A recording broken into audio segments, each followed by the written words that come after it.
சோழ சிரஞ்சீவி அத்தியாயம் 62. தன் கண்களையே தன்னால் நம்ப இயலவில்லை பார்த்திவேந்திரனால். சுந்தர சோழரால் அனுப்பப்பட்ட ஓலைகளை மீண்டும் மீண்டும் படித்தான். தன்னுடையதும் படித்தான். ஆதித்தனுக்கு அனுப்பப்பட்ட ஓலையையும் படித்தான். இது சாத்தியமா? ஆதித்தனை சிறை வைப்பது சாத்தியமா? புயலை எங்காவது கூண்டுக்குள் அடைத்துவிட இயலுமா? இது தெரிந்தாலே போதுமே. எதிரில் நிற்பானே ஆதித்தன் சிம்மம் போல. தான் எய்த அம்பு சரியாகவே தன் வேலையை செய்திருக்கிறது என்பதில் மகிழ்ச்சியே. ஆனால் இந்த விஷயத்தை ஆதித்தனிடம் எவர் கொண்டு சேர்ப்பது? குழப்பத்திலும் பதட்டத்திலும் திளைத்திருந்தான் பார்த்திபன். அந்த நேரம் பார்த்துதானா பார்த்திபனை சந்திக்க தென் மண்டலத்து மதுராந்தக பிரம்மராயர்களான ரவிதாசனும் பரமேஸ்வரனும் வரவேண்டும்.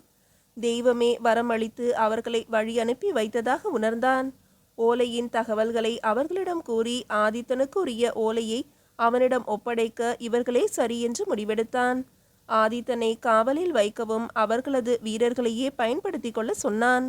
ஏன் அப்படி? தொண்டை மண்டலத்தில் வீரர்களே இல்லையா என்ன? கேட்டான் பரமேஸ்வரன்.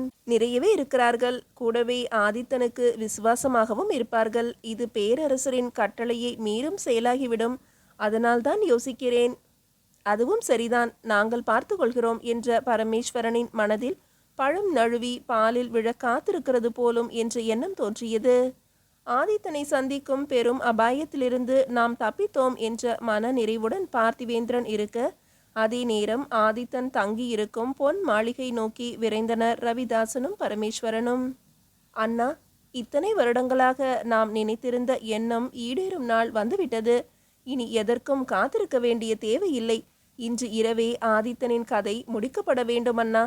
அதற்கான வேலையை சோமனும் மலையூரானும் முடித்து காத்து நிற்கிறார்கள் நம் வரவினை நோக்கி என்றான் பரமேஸ்வரன். எங்கிருக்கிறார்கள்? என்ன திட்டம்? ஆதித்தனுக்கு வேறு காவல் பலப்படுத்தப்படுகிறதே. எப்படி நுழைவது மாளிகைக்குள்?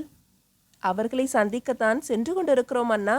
வாருங்கள், கைலாயநாதரே நமக்கு வழிகாட்டுவார் பாருங்கள் என்று பரமேஸ்வரன் கூறியது ரவிதாசனை குழப்பியது. புரவிகள் இரண்டும் கைலாயநாதரின் கோவிலை நெருங்கின. இறங்கி உள்ளே புகுந்தனர் இருவரும். கருவறை சென்று வணங்கிய பிறகு பிரகாரத்தினை சுற்றி வந்தனர். ஆங்காங்கே மக்கள் சிலர் சிற்பங்களின் அழகை ரசிக்க தொடங்கி இருக்க, பரமேஸ்வரனின் கண்கள் கூர்மையாக எவரையோ தேடின. சட்டென்று கண்டு கொண்டன கண்கள் அவர்களை. விவசாய குடிமக்கள் இருவர் தனித்து அமர்ந்து கொண்டிருந்தனர். அவர்களை நோக்கி நடந்தான் பரமேஸ்வரன். என்னையா, விளைச்சல் எல்லாம் எப்படி உள்ளது? இம்முறை தொண்டை மண்டலத்தில் சரியான சமயத்தில் மழை இறங்கியதாக சொல்கிறார்களே என்று கேட்டான். சற்று அதிகம்தான் ஐயா, என்றாலும் எண்ணிய இலக்கை இன்னும் எட்டவில்லை என்றான் ஒரு விவசாயி.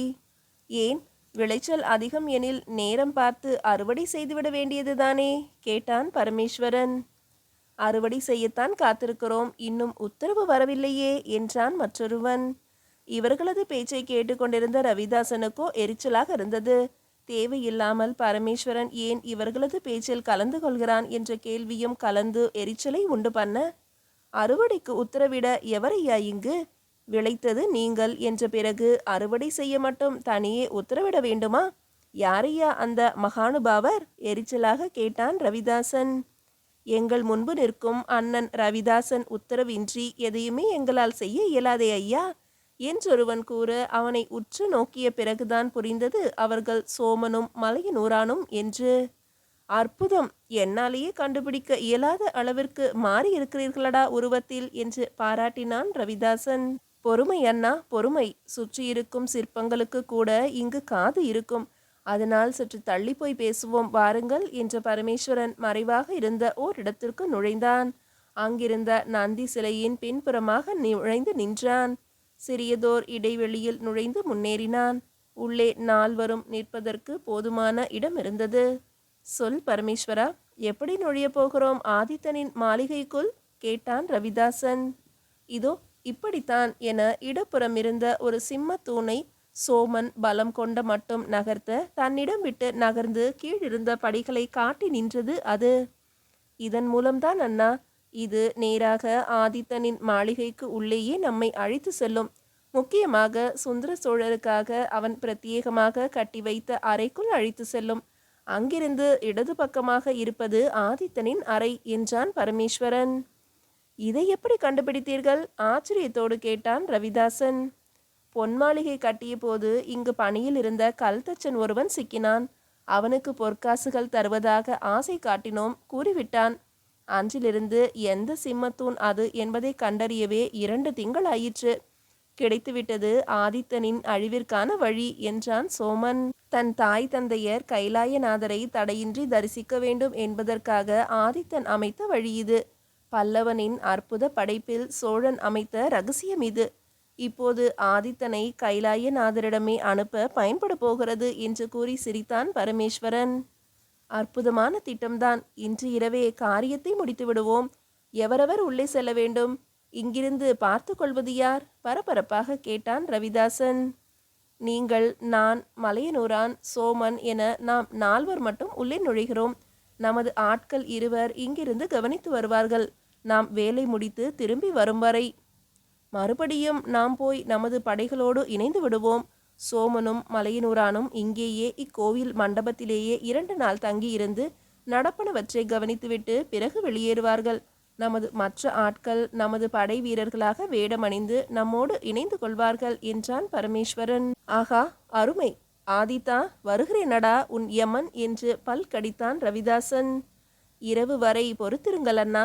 அதற்குள் நாம் ஆதித்தனையும் இப்போதே சந்திக்க வேண்டிய வேளை ஓலை வடிவில் உள்ளதே என்றான் பரமேஸ்வரன். ஆதித்தன் நம்மை அடையாளம் கண்டுவிட்டால்? பதட்டத்தோடு கேட்டான் ரவிதாசன். இதுவரை நம் பேரை கேட்டிருக்கிறானே தவிர பார்த்ததில்லை அவன் நம்மை. அதுவுமின்றி வீரபாண்டியன் இறந்து 5 வருடங்கள் ஆகிவிட்டன.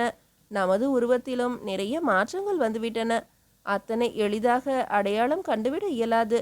ஒரே ஒரு விஷயம், எக்காரணம் கொண்டும் நமது பெயரை அவன் முன்பு உச்சரித்துவிடக் கூடாது. இதில் மட்டும் கவனம் இருந்தால் போதும்.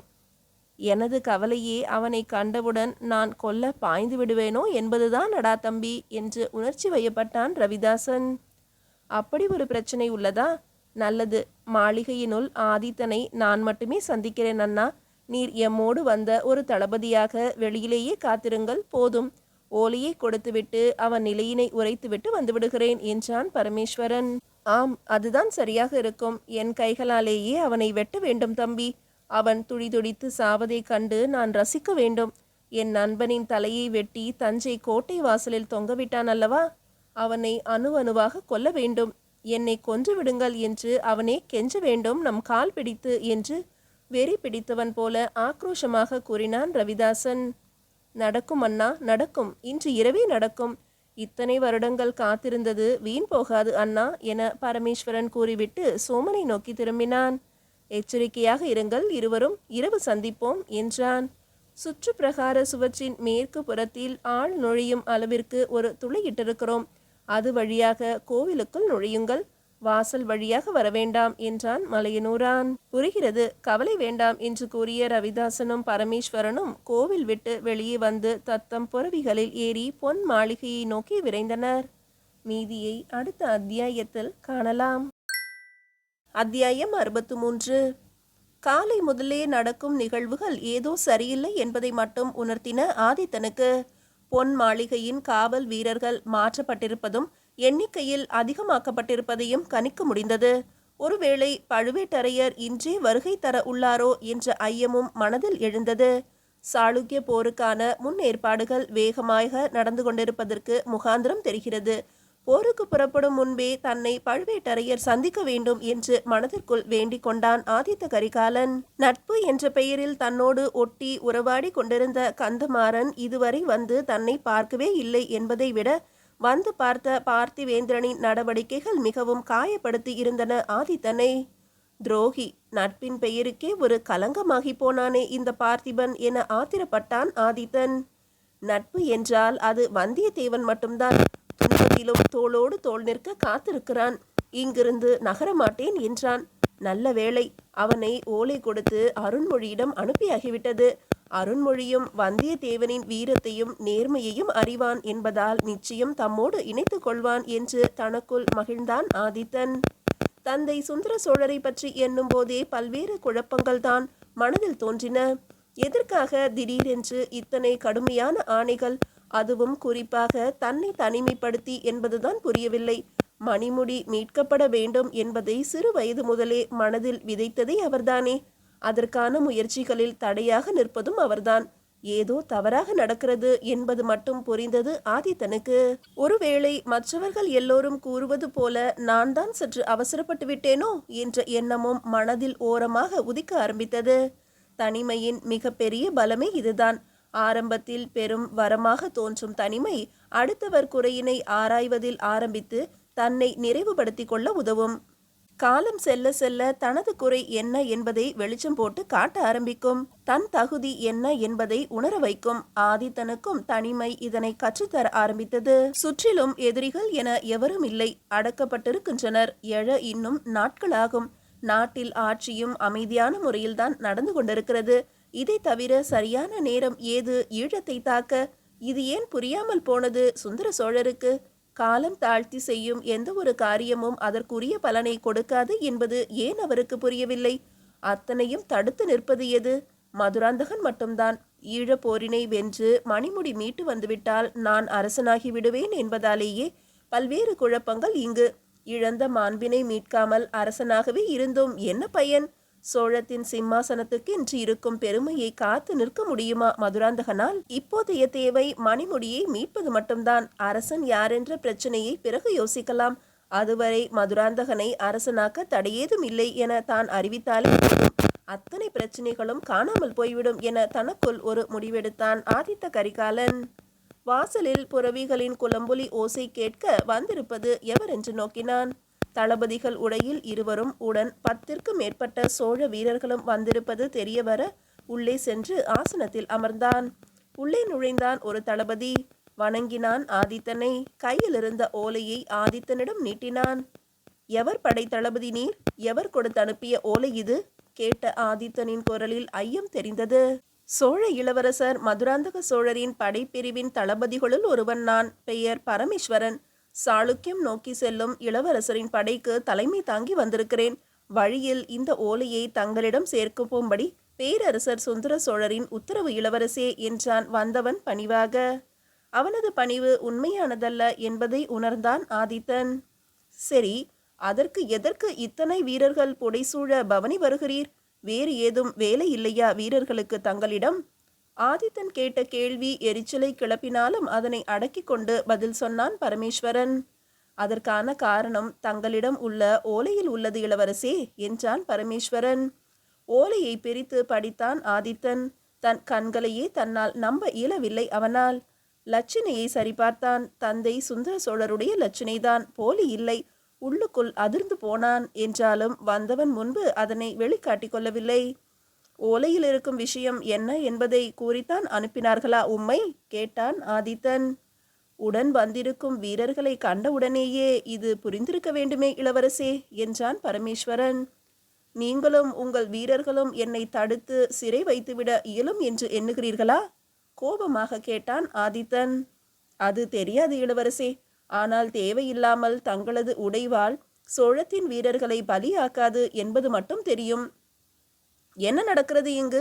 என் மேல் ராஜ துரோக குற்றம் சுமத்தும் அளவிற்கு எவர் உள்ளார் இங்கு? என்ன நடக்கிறது என்ற விசாரணையே இல்லையா சோழத்தில்? எடுத்தவுடன் தண்டனைதான் என்றாகிவிட்டதா? ஆவேசப்பட்டான் ஆதித்தன். இது தண்டனை இல்லை இளவரசே, தங்களுக்கான காவல் மட்டும்தான்.